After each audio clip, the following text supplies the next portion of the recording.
বন্ধুরা welcome back to my channel Bangaliyana. তোমরা সবাই কেমন আছো? দেখো বন্ধুরা, আজকে আমি চিংড়ি মাছের মালাইকারি রান্না করব। তার জন্য এই যে চিংড়ি মাছগুলো সুন্দর করে কেটে ধুয়ে পরিষ্কার করে লবণ আর হলুদ মাখিয়ে নিয়েছি।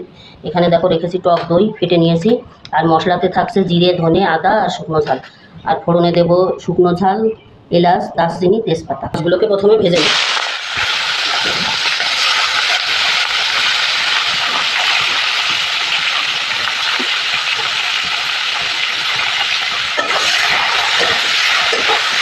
চিংড়ি মাছ বেশি ভাজার প্রয়োজন হয় না, অল্প একটু এপিট ওপিট করে ভেজে নিই।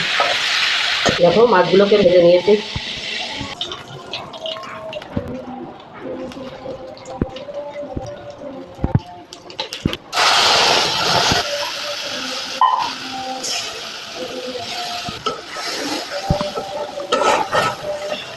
তার মতো লবণ দেবো, হলুদ, চিনি, টক দই দিয়ে দেবো।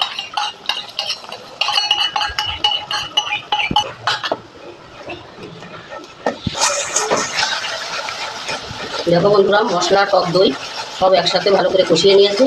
এবার জল দিয়ে দেবো পরিমাণ মতো।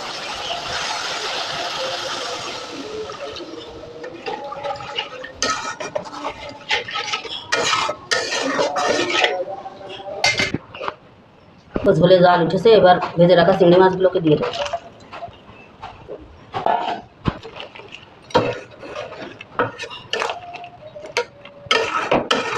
এবার একটু গরম মশলার গুঁড়ো দিয়ে দেবো।